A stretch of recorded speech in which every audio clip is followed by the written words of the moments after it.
As atitudes preconceituosas não se limitam à cor de pele ou ao tipo físico. Podem se estender a tudo que foge do padrão do senso comum. Pode ser ele social, pela orientação sexual, idade e até religioso, entre outras formas de preconceito. O Brasil é um país multirracial e cultural. Mais da metade da população brasileira é afrodescendente e ainda assim sofre com preconceito. Para se ter uma ideia, a cada 100 vítimas de homicídio no país, 71 são negras, de acordo com o último levantamento do Fórum Nacional de Segurança Pública. Mas o preconceito não é exclusividade do Brasil. Os famosos também não estão livres do preconceito. O ator Igor Hickley, casado com a cantora Aline Whirley desde 2010, ainda precisa respirar fundo para enfrentar os recorrentes ataques racistas contra a esposa nas redes sociais. O ator conta que, através de seu Instagram, já chamaram Aline de feia e fizeram questionamentos do tipo: como um homem bonito, de olhos azuis, pode ser casado com uma negra? Segundo o ator, para cada reação negativa, há pelo menos 20 pessoas defendendo o casal. E disse: para mim, minha pretinha é linda e perfeita. E quando o assunto é beleza? Essa foto recebeu uma enxurrada de críticas e comentários maldosos ao ser publicada em uma rede social. A professora Thaís Oliveira ficou assustada com a repercussão que a imagem, registrada ao lado de um amigo, causou na internet. Eu me senti reprimida. Será que eu tô fazendo alguma coisa de errado? Será que eu não posso usar biquíni? Eu cheguei a pensar isso. Será que eu tava tão feia realmente naquela foto? Porque eu sempre usei biquíni desde pequenininha e nunca tive problema. Eles chegaram a escrever: cara, tem que zoar essas gordinhas mesmo. Só assim para elas criarem vergonha na cara. Mais que certo isso, o importante para a mulher é a beleza. Até então, a professora não havia se dado conta do tamanho do preconceito que sofria. Ela registrou um boletim de ocorrência. Resolvi processá-lo para que ele possa servir de exemplo.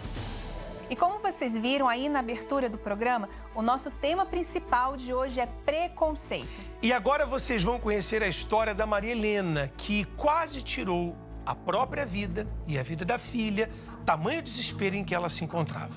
E mesmo assim, ela tinha preconceito contra crente. Você já deve ter ouvido muito falar nisso. Ela foi convidada várias vezes para vir buscar ajuda aqui, mas especificamente a nossa ajuda, mas ela não queria. Como é que pode, né? A pessoa aceitar outras ajudas e a ajuda que ela mais precisa, a pessoa, ela não entende e não busca por causa de preconceito. Para a gente entender melhor como e por que, né, as pessoas se tornam preconceituosas com várias coisas e também com várias pessoas, a gente vai ouvir a opinião de um psicólogo. Acompanhe.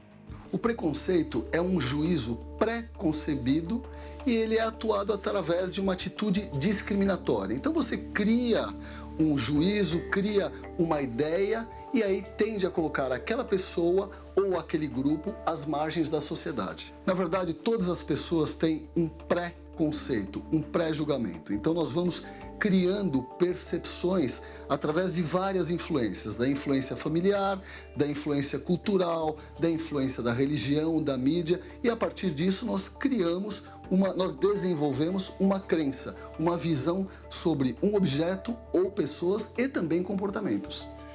O preconceito tem muito a ver com a falta de conhecimento e de informação e também, Cíntia, desinformação, né? Pessoas que acabam estando informadas de forma errada. São as fake news que acabam gerando também preconceito. Porque muitas pessoas vivem, né, pelo fato, assim, do que a outra pessoa vê, da forma que ela vê, né? Porque, por exemplo, vamos dizer que eu conheço alguém e aí o Cato não conhece. E, de repente, eu tenho maus olhos com a pessoa. Implicância. Eu tenho uma implicância com a pessoa, então eu vou passar para ele a informação que eu quero.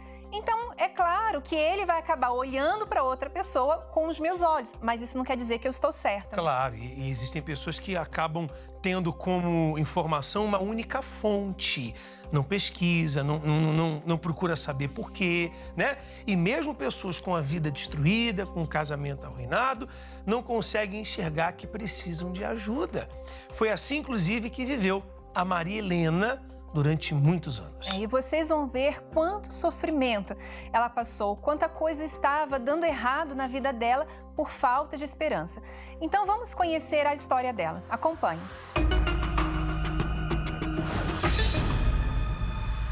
Nós estamos em Franca, cidade do interior paulista, conhecida, entre outras coisas, por ser a terra dos sapatos. Por isso, a cidade atrai pessoas de todos os cantos do país em busca de oportunidades de emprego.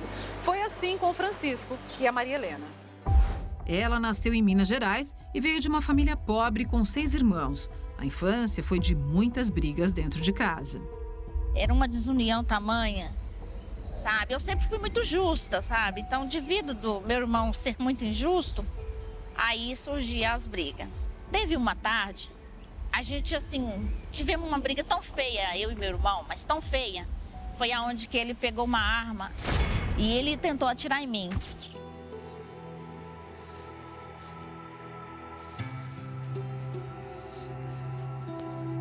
Sua vem cá que eu vou te mostrar uma coisa.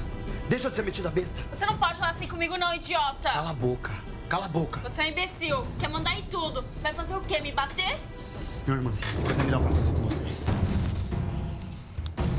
Te mandar pro inferno. Droga. Some da minha frente, sua. Dessa vez você passou. Da próxima você não passa. Quando ele marcou o tiro pra dar em mim, não saiu. Então foi daquele dia, foi aonde que eu vi que ali não era mais meu lugar e tive que ir embora. Ela tinha 13 anos de idade e se mudou para Franca em busca de emprego. Aí quando eu cheguei em Franca, eu arrumei o serviço, trabalhei, fiquei um bom tempo trabalhando. Eu trabalhei doméstica, foi uma patroa maravilhosa, me ajudou muito naquele tempo, né? Quando eu cheguei a trabalhar nessa casa, eu comecei muito a sair, sabe, pra noite, né, ir pras baladas, né, beber, né, ver os vícios, né, vícios de bebida mesmo, né. Saía com pessoas, com traficantes, mas porém, assim, eu não cheguei a usar, mas saía com eles, né, quer dizer, eu estava colocando a minha vida em risco também. Mas eu tinha uma ficção por homem casado. E ainda pra ajudar, eu tinha, assim, desejo por mulher, né. Eu olhava uma mulher, meu Deus, eu sentia uma força, assim, algo, sabe? E eu lutei contra isso, para que eu não viesse fazer aquilo. Me relacionei, assim, uma vez com uma pessoa, uma mulher, mas eu não dei continuidade, eu lutei contra. Eu era uma pessoa muito menosprezada, né? Assim, pessoas tinham muito preconceito, né? Preconceito pela cor, preconceito pela pobreza, preconceito, assim, pelas pessoas, né? Eu sofria muito por isso, né? Muitas das vezes eu ia numa loja comprar as coisas, as pessoas não me atendiam bem, né? Assim, eu sempre namorei com um moço branco. As pessoas que eu relacionava, elas em si, não tinham preconceito. Mas a família delas, sim. E é, assim, muito ruim, né? O ser humano sofrer esse tipo de preconceito.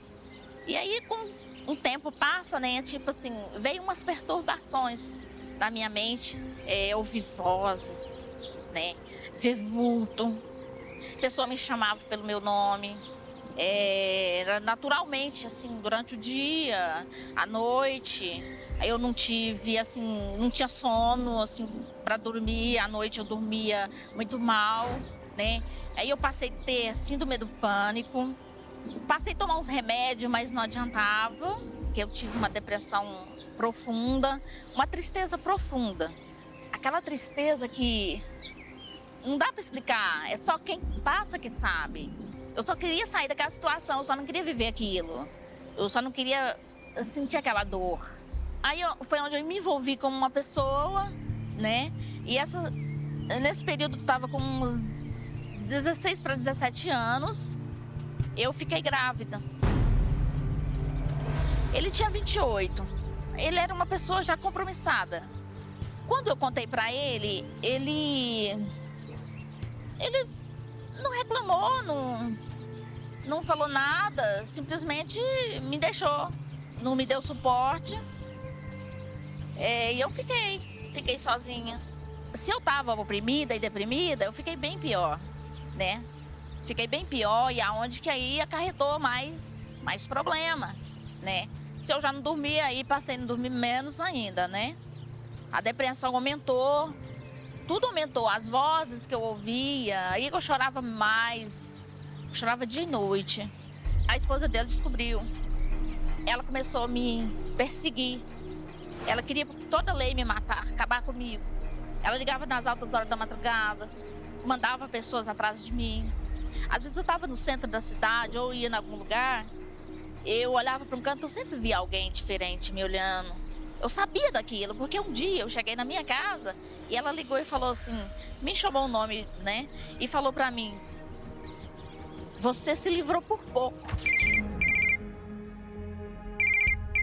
Deve ser ela. Alô? Sua p****, vadia. Só tô te ligando pra te dar mais um aviso. Tô de olho em você, hein?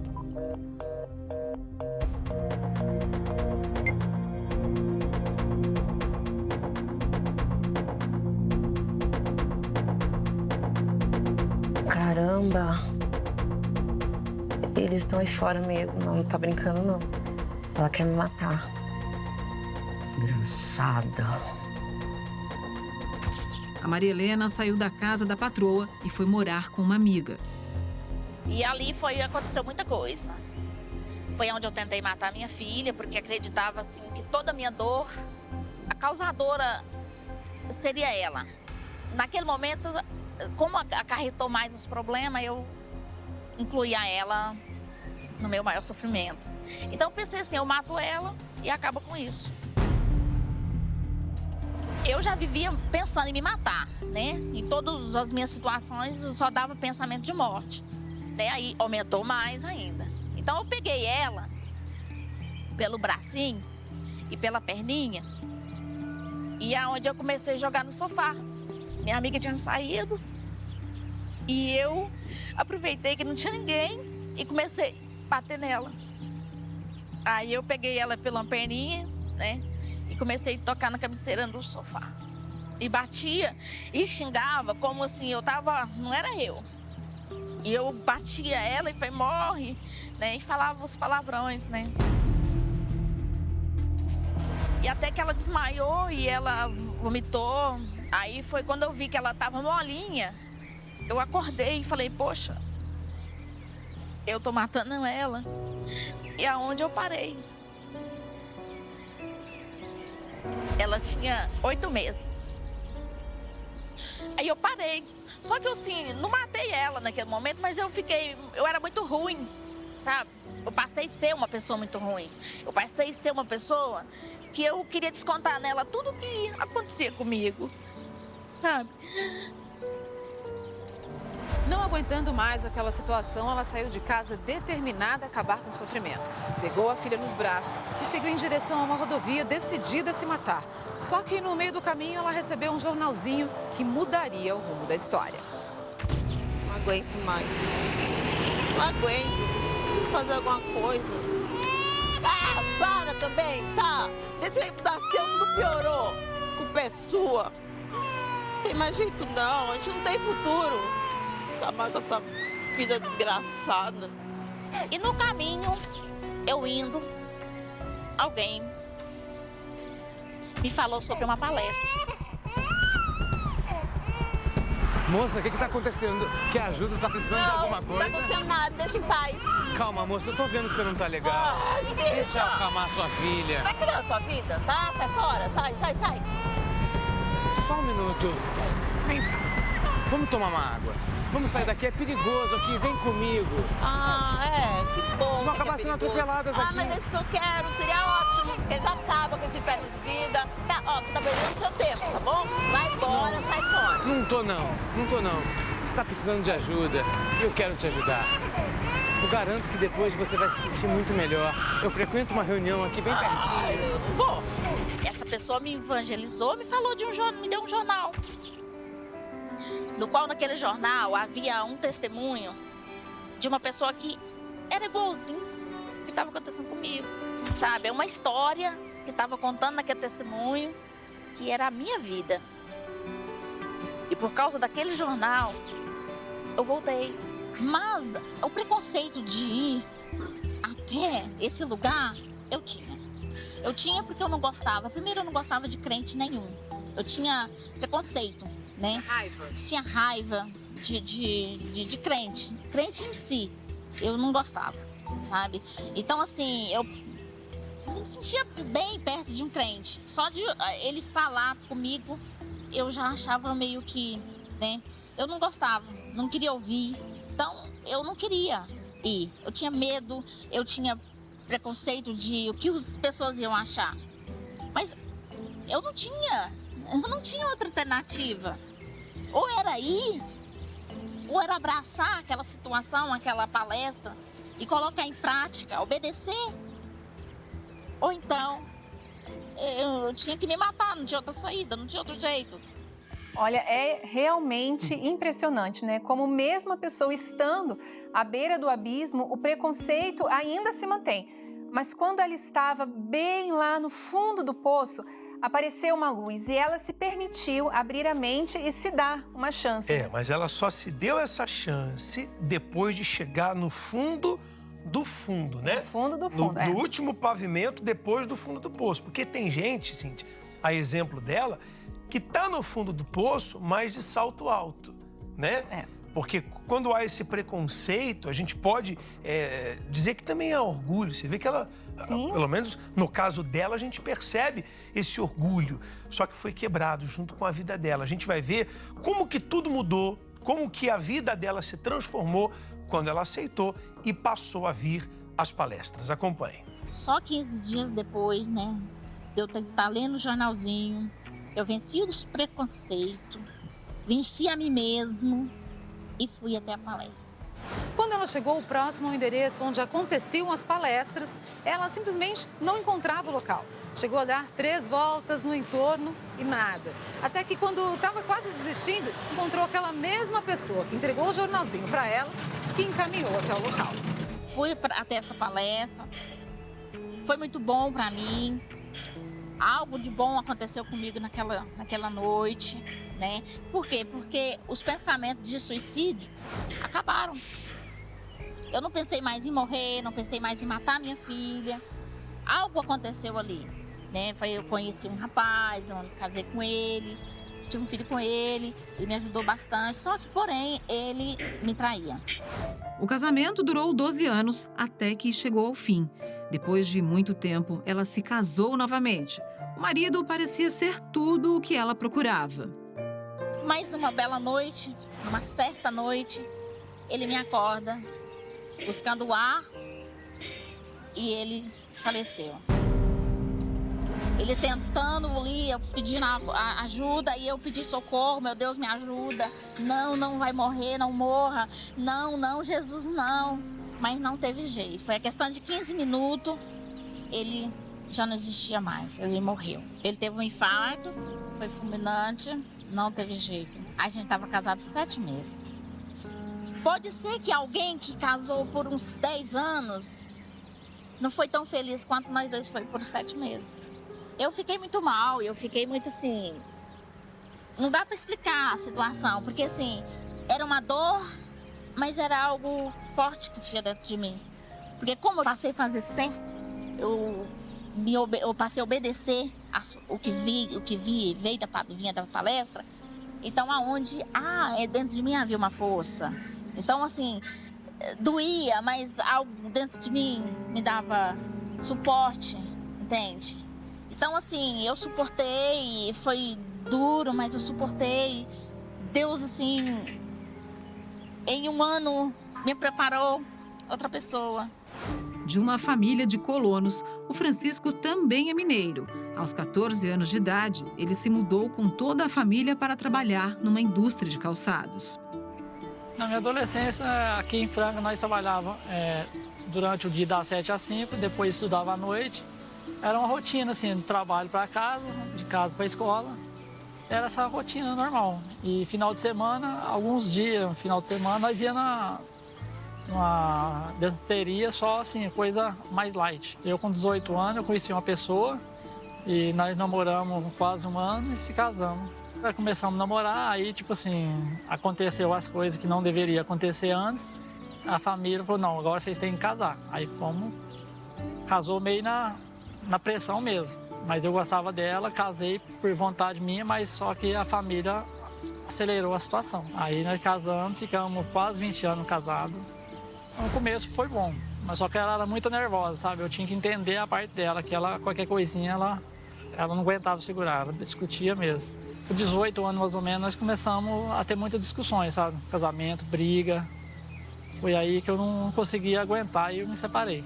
Durante esse casamento que durou 20 anos, eu tive 2 filhas. Hoje uma está com 23, a outra com 10. Então, quando eu me separei, eu fui morar na casa dos meus pais, eu e minha filha. Nós ficamos só nós 2 e eu fiquei mais quieto em casa, cuidando dela, entendeu? Não fui para balada, nem para vida, continuei a minha vida normal. Fiquei mais na minha, tentei alguns relacionamentos, mas durava só 6 meses, mas não era aquela pessoa que eu imaginava.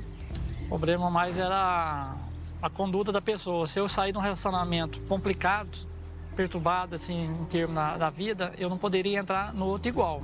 Eu sempre privei isso da pessoa. Se eu saio de um relacionamento por certos motivos, esses motivos na outra eu não posso encontrar. Eu tenho que saber escolher, poder não... As coisas não vinham acontecer a segunda vez, entendeu? Até que depois de 8 anos que eu vim a conhecer a Maria Helena. E como vocês se conheceram? Me conta, Francisco. Então, eu já gostava dela, só que eu não tive coragem de chegar nela. Aí pedi uma amiga minha que desse um recado para ela. Só que ela não foi, conversou com ela, não quis saber de nada de mim. Por que você não quis saber dele?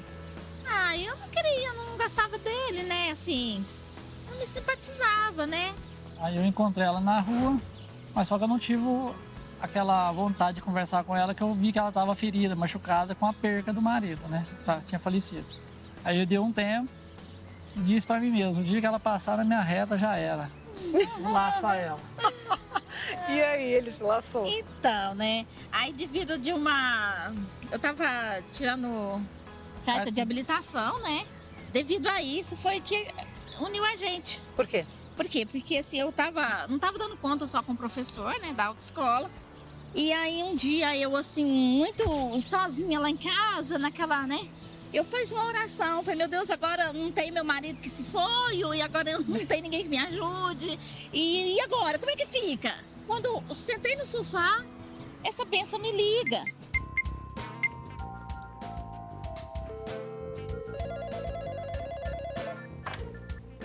Alô?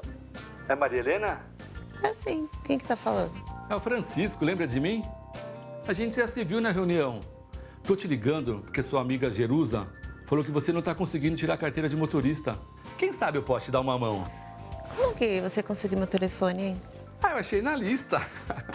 Mas olha, tô te ligando porque eu quero te ajudar mesmo, viu? Eu dirijo bem, sou bem calmo, tenho carro. Comecei a conversar com ela. E foi você jogando um charme, sabe? Quando a vida dela, como que ela estava. Aí ela indagou a respeito, que ela estava tentando tirar uma habilitação e estava sofrendo ali, mas não contou que tinha feito a oração. Não. Aí eu ofereci para ela, tipo assim, para poder aproximar dela. Ó, eu te liguei porque eu quero te ajudar. Você não precisa se preocupar. Eu sei que você já passou. Eu sou um homem de respeito. Bom, se ficar bem claro pra você, porque eu não tô procurando ninguém, não tô querendo ninguém, tudo bem. Fique tranquilo, tá bem claro. Tá, então se for assim, eu aceito, vai. Tô precisando de ajuda mesmo, né? E ela relutou que não queria, que ela achava que eu estava interessado em outras coisas. E você não sentiu que ele estava jogando ali uma conversinha na sua orelha? Então, senti, né? E senti e ainda falei pra ele, ó, você sabe, eu não quero nem saber de mais ninguém. Eu não quero viver minha vida com Deus, né? Eu percebia que ele tava afim, sabe, assim, de até, né, querer casar comigo, mas aquilo me dava pavor, porque eu não queria. Você tava magoada, né, assim, com essa parte sentimental? Não é nem bem uma magoada. Eu já tava, sabe aquela história que eu casei com Deus? Porque de tantos casamentos que eu tive, não tinha dado no que dado, e o último que acreditava que ia dar certo tinha falecido. Você falou, essa vida de casado não é pra mim. Não, agora eu me casei com Deus, eu quero meu carro, né? Então, assim, eu vivi assim. Como que você fez pra fazer ela mudar de Na hora ideia? que eu liguei pra ela, tudo que ela falava de negativo, que não queria isso, que era aquilo, eu fazia isso quando não tava ouvindo. Não dei bola, ofereci ajuda, aí ela aceitou. Eu vou ao que interessa. Isso, Fiquei firme, ajudei ela, mostrei a pessoa que eu era pra ela, até que ela um dia reconheceu que eu era uma pessoa diferente das outras pessoas. E você levou ela para uma conversa? Eu levei ela para conversa e não dei muito rodeio, já foi direto na pergunta. Eu perguntei para ela se ela queria namorar comigo. Pelo meu espanto, ela falou assim, na bucha também. Ah, é? Então, nesse ponto, você já tinha percebido que ele era uma pessoa que poderia ser legal para você. Isso. E você pediu ela em casamento. Sim, aí eu pedi ela em casamento. E como é que foi esse início de casamento? Vocês estão casados há quanto tempo? Há 2 anos e pouco. Como é que tá esse casamento? Maravilha, cada dia melhor. Entendeu? Valeu a pena ter aceitado? Valeu a pena. E as palestras também ajudam muito, né? Por mais que a gente saiba o que é certo e errado, mas as palestras é direcionada ao casal, à família. Isso. E isso ajuda muito. Um sempre aprendendo com o outro, respeito, entendeu? Verdade. Quando vocês se conheceram, vocês já frequentavam há muito tempo as palestras. Então vocês já eram pessoas diferentes e preparadas. Isso. E entrar num relacionamento preparado é diferente do que entrar num relacionamento sem preparo? Com certeza, é maravilhoso, porque a gente já sabe o caminho de seguir e o que pode e o que não pode. E sabendo que a outra pessoa está no mesmo segmento, que está aprendendo na palestra ali o que é certo. São muitos anos, né, dedicando essas palestras, né, colocando em prática o que vem, né, das palestras, né, que o palestrante fala, né, para que hoje eu tenha a minha vida abençoada, para que hoje eu tenha um casamento abençoado, um casamento bom, né, um diálogo, né, que o diálogo manda muito, né, a gente, né, entre os dois. Então tem que ter muita dedicação. Então tem que ter muita dedicação. Foi o que eu fiz, né, dediquei. E vocês são dedicados um ao outro? Sim, nós somos dedicados um ao outro. É, um pensa, o outro fala, tudo assim, sabe? Né? E você que passou 20 anos casado com uma outra pessoa, o seu relacionamento hoje é muito diferente do que você tinha anteriormente? Demais da conta. Eu hoje, para falar em termos de troca, eu não trocaria os dois com 20 anos de casado. Porque eu estou vivendo muito mais, melhor e com dedicação, entendeu? Sem briga, sem nada. Em outros tempos, eu vivia em preconceito, né? Então, assim, como o preconceito era grande, assim... Estava dentro de você, né? Assim, o preconceito estava dentro de mim. Então, assim, hoje, quando a gente dedica, né, as palestras, ouve o que o palestrante está passando, que a gente coloca em prática, a gente se liberta dessas coisas, né? Então, hoje, tá tudo de bom. Nada pode atrapalhar nosso relacionamento, não é mesmo?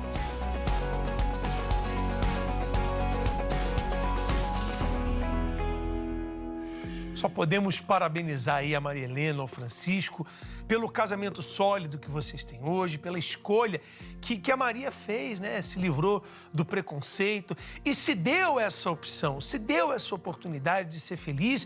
E hoje, Cíntia, servem como referência para outros casais que querem o que eles hoje têm, né? E a gente sabe, né, que isso que aconteceu com ela não é a primeira e, infelizmente, não será a última vez que a gente vai ver por aqui, né? E nós separamos alguns trechos para você ver quanta gente manifestou essa mesma opinião aqui no programa. Aí você assistiu os programas da Escola do Amor e achava, como assim? Estão querendo resolver? Eu achava engraçado, porque eu falava... A minha vida inteira, né? Entendeu? Nunca, entendeu? Eu tinha recebido várias orientações, mas nenhuma tinha dado resultado. Então eu via, falando de casamento e tal. Eu falei, depois de 30 anos, né? Nesse inferno. Alguém vai resolver meu casamento. Alguém vai resolver meu casamento, né? Uhum. Eu falei, não vai ser. Aí eu achava o casal muito jovem, eu falei, não, entendeu? Eu não vou, entendeu? Vai ser eles mesmo, né? Uhum. Mas aí a curiosidade, né? Foi despertando. E aí aquelas palavras que vinham também, as orientações. Aí eu falei, poxa, né, tem alguma verdade nisso, né? Uhum. E começamos a aplicar. E aí Só que a gente não é tão jovem assim, né? E a Natália aceitou, foi na primeira reunião. E ela veio, né, toda delicada, me convidar. E eu, como tinha um pouco de preconceito, eu falava assim, não preciso disso, eu sou homem, pra que eu preciso estar indo aprender? Isso aí é conversa furada, né? Meu relacionamento é maravilhoso, eu sei tudo. Porque a gente entende assim, já tive vários relacionamentos, então eu entendo bem disso. Só que, na verdade, como eu participava de todos e nenhum deu certo, ali tinha um problema. Uhum. Só que eu não enxergava isso. Nós fomos por 2 vezes juntos antes de eu descobrir a traição, né? E ele foi muito assim, ele foi irritado, ele foi resistente. Como ela acompanhava as palestras, né, pela internet, às vezes ela mandava um link. Olha, assiste aí e tal, vai ser bom pra você. Eu assisti, mas não, isso aqui não é pra mim, né? Ela tá achando que é, mas não é. Então, eu sabia como é que era o conteúdo, mas quando a gente veio pra cá, eu falei, não é pra mim. Né? Isso não serve pra mim. E foi a primeira vez que a gente veio, que foi essa primeira resistência. Na segunda vez foi a mesma coisa. Eu falei, não, pra quê, meu? Isso aqui não é pra mim, né? Eu não preciso mudar. E depois de quanto tempo? Dali daquela noite, como é que aconteceu? Como é que isso impactou você? Um dia eu cheguei em casa com um problema financeiro e aí... Muito mal. Cheguei, me lembro como hoje. E aí eu cheguei em casa chorando. Um cara já mais velho, chorando por causa de uma dificuldade. E ela falou assim, ó, faz assim, ó. Vai você amanhã. Eu não vou, não. Você tá com vergonha de mim? Vai você amanhã. E aí eu falei, mas isso não vai resolver meu problema, porque meu problema é financeiro, não é isso aí, não tem nada a ver com Deus, o problema é meu, não tem nada a ver com Deus e nada. E aí eu falei, tá bom, se amanhã der tudo certo, eu vou. E aí, como onde eu trabalho, onde eu trabalhava, que aí deu tudo certinho, o horário que eu saí, e aí eu cheguei na porta, vou ou não vou? Entro ou não entro? E aí entrei. Eu falei que eu dei minha palavra que ia entrar, eu entrei. E aí eu entrei e parecia que a pessoa que estava fazendo a palestra só tinha eu. Falou exatamente o que eu precisava. Eu saí dali leve e com a cabeça limpa. Tem muita gente que assiste a Escola do Amor, acha legal, se identifica com os problemas, com os temas, mas mesmo achando que o que é falado aqui faz sentido, ela diz assim, isso é bom, isso é bacana, isso é legal, mas não serve para mim, né? Isso tudo por puro preconceito, pois nunca pisou numa palestra, né? Então, não adianta só ficar em frente à TV sem fazer nada. Só assistir não vai mudar a sua vida. É preciso vir e praticar, isso sempre, né? Quando você faz a sua parte, quando você planta, você colhe. A maior ignorância é querer colher sem primeiro plantar. E daqui a pouco, no próximo bloco, você vai descobrir se você tem um ponto fraco. Na verdade, tem, né? Todo mundo tem. Você vai descobrir qual é e vai descobrir também como enfrentá-lo. E ainda os professores Renato e Cris vão nos ajudar no quadro Reprovado no Teste. Está imperdível e a gente já volta. É rapidinho. Você sabia que metade das pessoas que se divorciam se arrependem de não ter tentado um pouco mais salvar o casamento?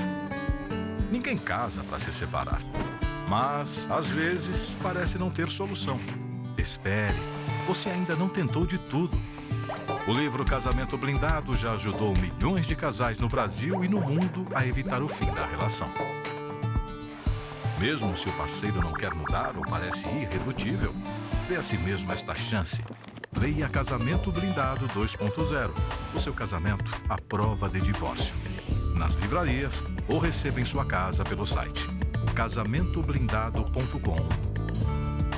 Estamos de volta e agora o assunto é ponto fraco. Ninguém nesse mundo é imbatível ou todo-poderoso. Todo ser humano, absolutamente, todos nós temos um ponto fraco. E tem gente que diz que o seu ponto fraco é refrigerante, outros dizem que é o famoso chocolate, mas a verdade é que existem outros bem mais perigosos. Quem vive tratando de ponto fraco, a gente vê aí, são os filmes de heróis, as revistas em quadrinhos. Até a mitologia grega já tratou desse assunto. Por isso eu queria que você acompanhasse essa reportagem para você entender melhor sobre essa expressão ponto fraco. Todas as vezes que se fala em ponto fraco, dois exemplos são muito utilizados em nossa sociedade. O calcanhar de Aquiles, o herói da mitologia grega, e a criptonita para o super-homem. Então, vamos entender rapidamente como funciona o ponto fraco desses heróis. O super-homem nasceu em Krypton. Sua terra natal fica a milhões de anos-luz do planeta Terra. Esse planeta sofreu um apocalipse e foi totalmente destruído. Mas, um pouco antes da destruição total, o pai biológico do super-homem salvou seu filho, enviando ele ao planeta Terra. O sol que nos fornece energia deu à criança uma força sobrenatural. Por isso, o mundo passou a chamá-lo de super-homem. Mas ele tinha um ponto fraco. Na explosão do planeta Krypton, milhares de meteoritos foram lançados no universo, entre eles um mineral verde chamado criptonita.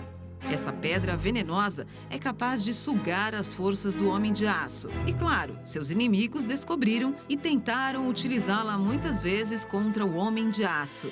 Quem também tem uma criptonita é um outro herói. Só que este é mitológico, criado pelos gregos. Estamos falando do poderoso Aquiles. Conta a história que Aquiles foi mergulhado por seu pai no rio Estige, o rio da invulnerabilidade. As águas tornaram Aquiles um guerreiro quase mortal, a não ser pelo fato de que seu pai, na hora de mergulhá-lo, segurou-o pelo calcanhar, local do corpo que não foi tocado pelas águas, ficando vulnerável e sem força. Daí então surgiu a expressão calcanhar de Aquiles. Ele se tornou um bravo e poderoso guerreiro para os gregos e lutou na lendária Guerra de Troia. Mas apesar de imbatível nas lutas com uma espada na mão, Aquiles foi atingido por uma flecha em seu calcanhar, o que levou o poderoso guerreiro à morte. Aquiles e o super-homem têm em comum uma força incrível em relação aos outros homens. Porém, a criptonita para o super-homem e o calcanhar para Aquiles é o ponto fraco fatal de cada um deles. E você, qual é o seu ponto fraco? Viu? Até os super-heróis, né, têm um ponto fraco, mas... E você? Talvez você esteja solteiro ou solteira e deseje se relacionar, mas sempre tem algo em sua vida que atrapalha. Isso talvez seja a sua criptonita ou seu ponto fraco. Todo mundo quer encontrar alguém legal para se relacionar, não é verdade? Mas será que você já é essa pessoa que você deseja tanto? Faça essa autoavaliação. Porque para se tornar uma pessoa melhor, é preciso você conhecer as suas próprias fraquezas e superá-las. E não apenas conhecer, mas neutralizá-las. Por isso, vamos mostrar agora uma lista com 5 itens que podem ser a sua criptonita. E a primeira é vícios. E quando se fala de vício, nós podemos falar aí de uma infinidade de situações onde a pessoa é dominada. Por exemplo, drogas, cigarro, até videogame, álcool. Pessoas que acabam sendo controladas e veem nessa situação de vícios a sua fraqueza, o seu ponto fraco. A segunda fraqueza pode ser o homem ou a mulher. Vou explicar. Tem mulheres que precisam ter ao seu lado um homem para suprimir uma carência e homens que não conseguem viver sem ter várias mulheres à sua disposição. Acaba sendo uma fraqueza. E as pessoas veem isso como algo natural, né? Então, eu sou mulherengo mesmo, né? Se assumem dessa forma, né? Eu sou mulherengo mesmo, eu sou desse jeito, não tem problema. E a mulher acha, né, essa questão da carência, que não, o homem que tem que suprir isso em mim. E não veem isso como uma fraqueza, mas o problema é que as pessoas vão pulando de relacionamento em relacionamento e não resolve isso, né? Ficando cada vez piores. E a terceira fraqueza chama-se dinheiro. Algumas pessoas fazem tudo para ter mais e mais dinheiro, colocando de lado pessoas e relações afetivas. E o dinheiro acaba se tornando um verdadeiro Deus, né? Deveria ser a solução para alguns problemas, mas na verdade acaba se criando muitos problemas, porque há quem despreze o relacionamento, marido ou esposa, por causa do dinheiro. E com esse mesmo pensamento, não, o dinheiro resolve tudo. Mas na verdade a gente sabe que o dinheiro é bom, é importante. Mas, para muitas pessoas, o dinheiro atrapalha. É uma fraqueza, né? Fraqueza. A quarta fraqueza é conhecida por todo ser humano. Você pode até dizer assim, não, eu não. Mas a verdade é que, de uma forma ou de outra, o orgulho afeta a todos. É aquele egoísmo, é aquela pessoa, Cíntia, que ela acha que só ela tá certa, que tá todo mundo errado e só ela tá certa. Isso afasta, destrói, faz com que a pessoa continue sozinha. E muitas pessoas não resolvem os problemas justamente por isso. Não, eu não preciso de ajuda. Eu não preciso disso. Então, a gente pode dizer, né, que o orgulho afeta a todos, né? E que todos precisam vencer essa questão, né? Bater de frente com o orgulho e resolver. E até, que é interessante, que até a pessoa que se fala que é humilde, mas eu sou humilde, eu me orgulho de ser humilde. Até a pessoa que tem essa questão da humildade sofre com orgulho. Não é porque eu estou na minha presença, mas eu sou muito humilde. Isso não existe. Não existe. Foi até o caso da Maria Helena, que contou a sua história. Ela tinha essa fraqueza também. Com certeza. E a quinta e última fraqueza é algo que tem corrompido a sociedade do século XXI. E estou falando do sexo sem controle. O sexo sem controle vicia, escraviza e pode destruir o relacionamento. A gente está falando aqui de pornografia, de masturbação, de relação com vários parceiros ou parceiras. É aquela vida desregrada e tem gente que tem essa fraqueza e justifica, como até você falou, eu sou assim mesmo, eu sou homem ou eu sou mulher, eu também posso. É curtição, né? É curtição. Esse é o momento de curtição, mas a gente vê que todas as fraquezas, né, até que a gente falou aqui, se a pessoa não enxergar isso, ela vai levando. Ela acha que isso é natural e não bate de frente para resolver, né? Não vê isso como um problema. A gente apontou aqui 5. Mas existem mais que precisam ser confrontadas, né, Cíntia? A pessoa, ela tem que se analisar. Eu não posso analisar a pessoa, eu sei das minhas fraquezas, eu sei delas, eu conheço as minhas fraquezas, eu posso me analisar. Cada um tem que se autoanalisar e ver quais são as suas fraquezas. E a verdade é que todos têm um ponto fraco, né? E isso não é demérito para ninguém. Descobrir o nosso ponto fraco e agir contra ele faz toda a diferença. Você não é uma pessoa pior do que as outras pessoas porque você identificou um ponto fraco em sua vida. Pelo contrário. Pelo contrário. Quando você identifica esse ponto fraco, você está se tornando uma pessoa melhor, não uma pessoa pior. Agora, você não pode ignorar esse ponto fraco. Também não adianta só a pessoa identificar. Ela tem que entender por que desse ponto fraco e combater, confrontar, transformar esse ponto fraco em um ponto forte. E um detalhe, né, para você confrontar isso, um ponto fraco também é o medo, né? Não tenha medo de confrontar isso, porque você confrontando, cada vez mais você vai se tornando forte, né? E os professores titulares vão nos mostrar agora como o ponto fraco pode pôr tudo a perder se não for neutralizado. É com vocês, Renato e Cris. Obrigada, Cíntia. Bom, existem 2 palavrinhas pequenas em nosso vocabulário que possuem um poder gigantesco de destruição. Vamos falar sobre isso. Agora acompanhe primeiro este reprovado no teste. E na volta a gente comenta.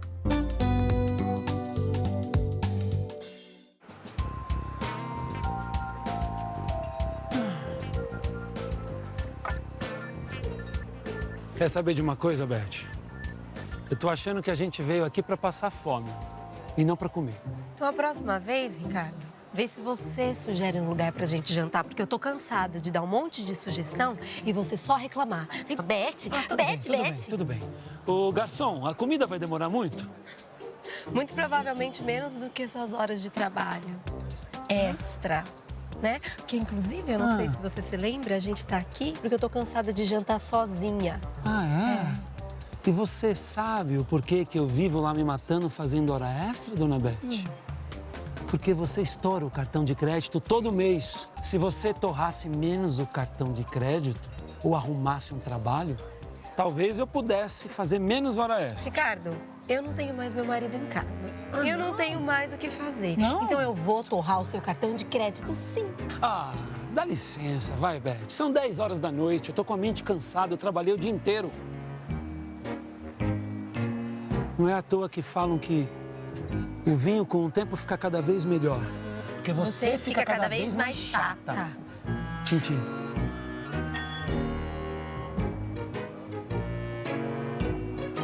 E o momento romântico, né?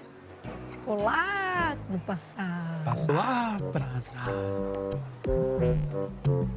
Esposa compreensiva. Só se for no juramento, lá dentro da igreja.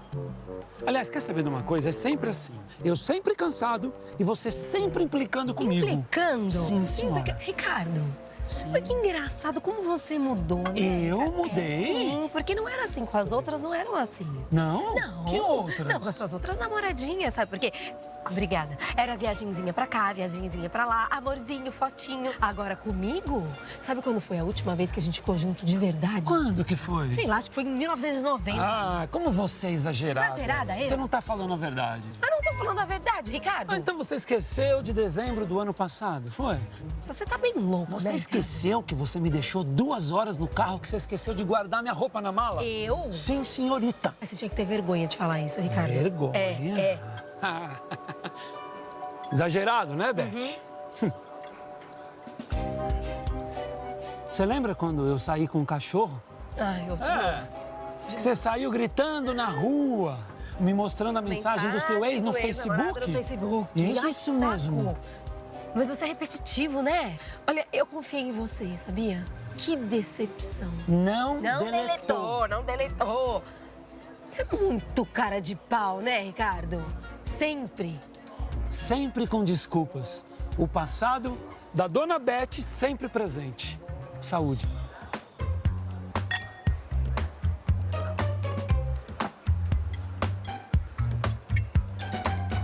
Bom apetite. Vou lá um jantar romântico com um casal problemático. Não, se tem uma coisa que eles têm de bom, é uma memória, né? A memória tá excelente, 10 ali. Eles lembram de tudo, só que tudo de ruim que aconteceu entre eles, né? Esse é o problema, né? Esse é um ponto fraco que muitos casais têm, viu? É muito comum esse ponto fraco aí. É a mágoa. Você guarda, né? É como se a pessoa tivesse uma gavetinha né, dentro dela.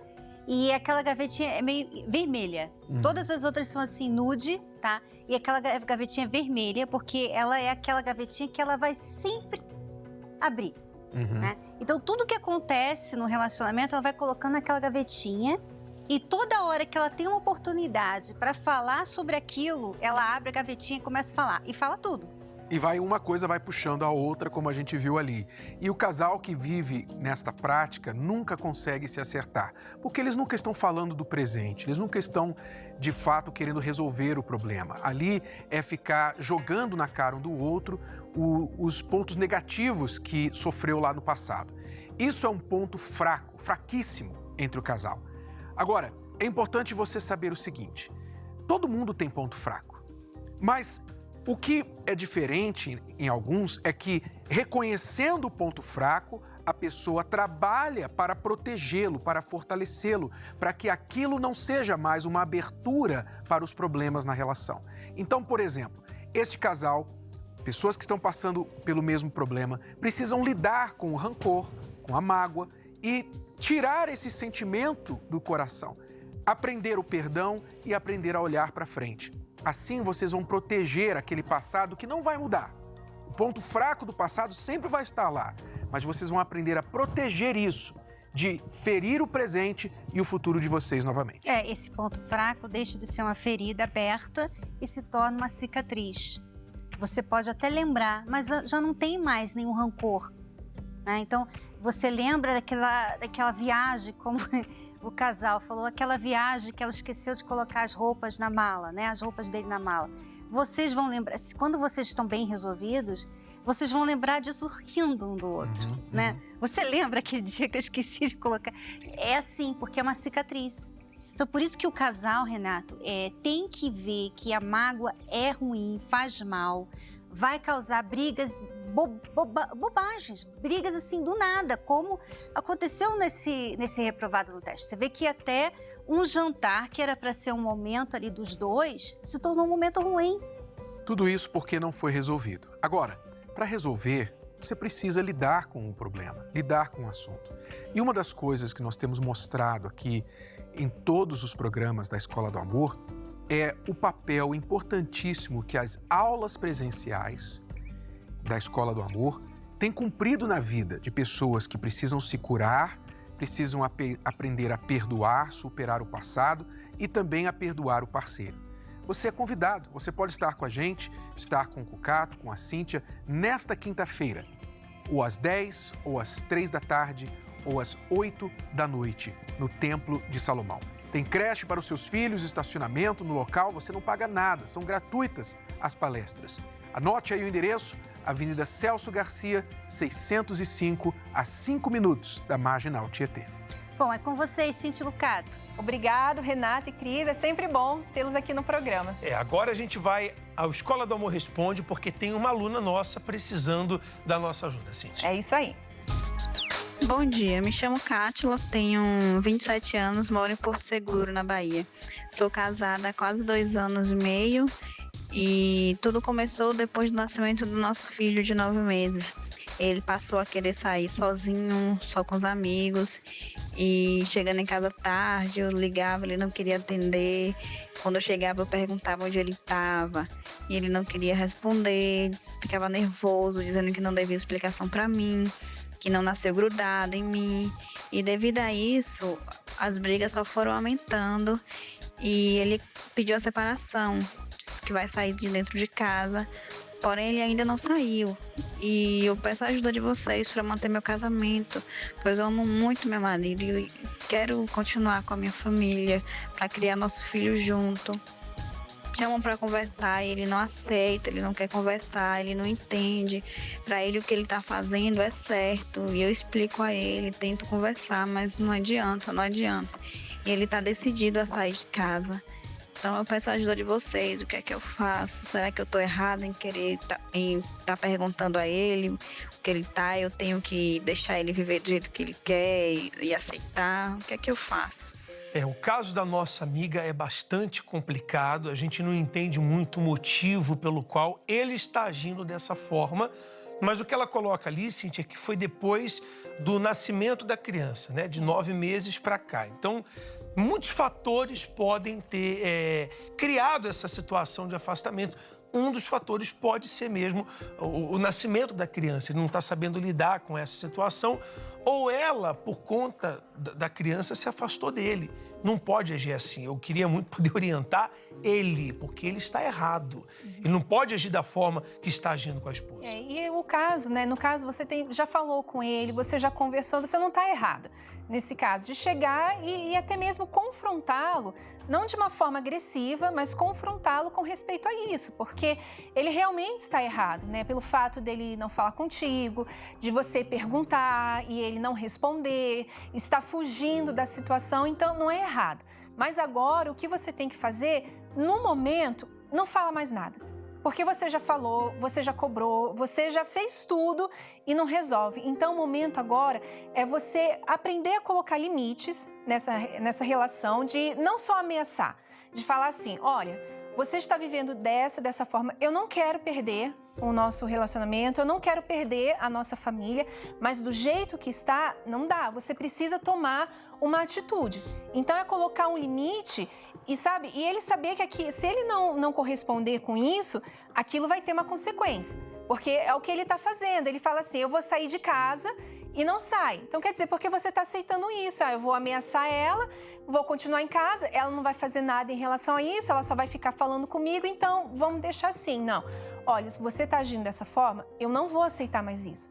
Eu não vou aceitar você agir assim. Então, se você agir, vai acontecer isso, isso, isso e isso. E aí sim, tomar a certa atitude, né? Porque às vezes ficar falando, muitos casais fazem isso, né? Ameaçam, olha, eu vou sair de casa, olha, se você fizer isso, eu vou te colocar para fora de casa, olha, se você fizer isso, eu não vou mais falar com você, só fica em ameaças. E isso não é inteligente, né? O certo é os dois sentarem e conversarem de uma forma inteligente. Olha, tem que haver limites.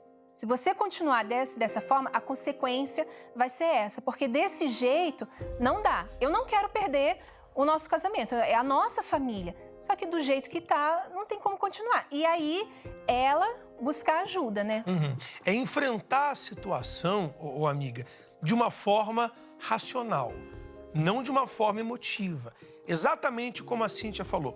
Exponha a ele tudo que você está sentindo. Fala, eu não aceito mais a situação como está. Uma decisão tem que ser tomada. A decisão que eu quero é continuar com a nossa família.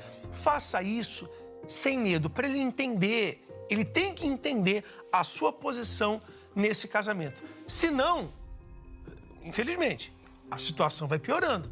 Porque na cabeça dele é o seguinte, eu posso continuar vivendo a minha vida de solteiro. Eu posso continuar agindo da forma que eu estou agindo. Ele tem que entender que ele não pode.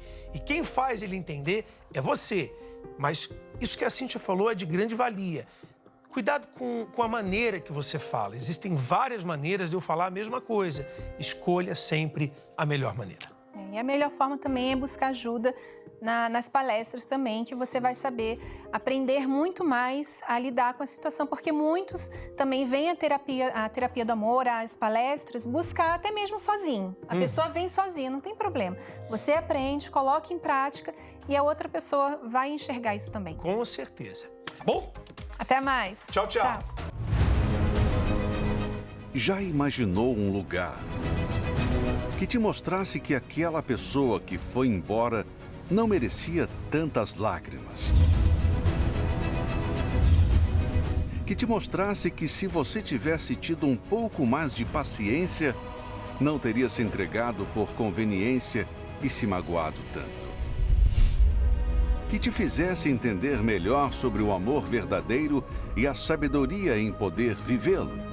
Que te permitisse compreender que inteligência tem a ver com felicidade e relacionamento de sucesso.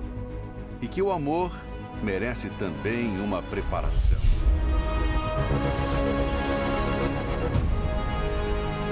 Esse lugar tem nome: Terapia do Amor, onde os solteiros aprendem como escolher e desenvolver um bom relacionamento e como podem se tornar excelentes companheiros.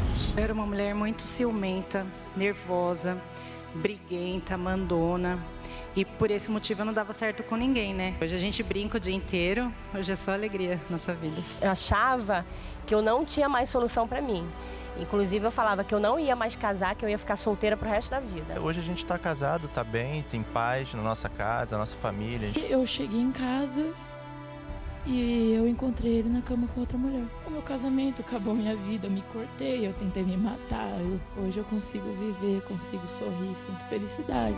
E os casados entendem como resolver as divergências e alcançar a plenitude na relação. O ensinamento que a terapia do amor traz me fez ser uma pessoa diferente, né? Ele era ignorante, eu também.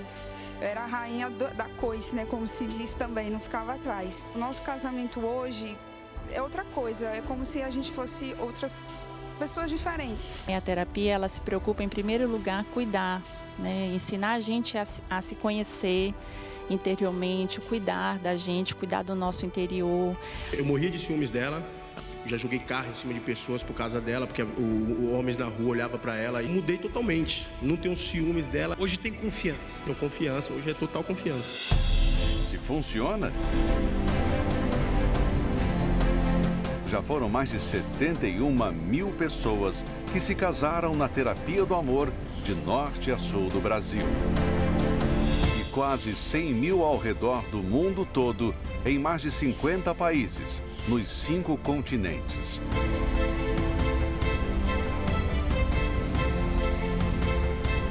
Dentre tantas coisas especiais, o Templo de Salomão abriga também o segredo da sua felicidade amorosa. O único lugar capaz de tratar as dificuldades do seu relacionamento está à sua espera. Não deixe essa oportunidade passar. Terapia do Amor. Todas as quintas-feiras, às 10, 15 e 20 horas, no Templo de Salomão. Quer saber mais? Acesse terapiadoamor.tv. A palestra e o estacionamento são gratuitos e para todos. Imagine acordar um dia e descobrir que se casou com a pessoa errada, ou que perdeu seu grande amor porque você mesmo estragou o relacionamento. Não quer correr o risco? Então o livro Namoro Blindado é leitura obrigatória. Autores do best-seller Casamento Blindado, Renato e Cristiane focam neste livro na construção das relações para que as pessoas escolham melhor, porque nunca é tarde demais para aprender o amor inteligente. Adquira já seu exemplar pelo site namoroblindado.com.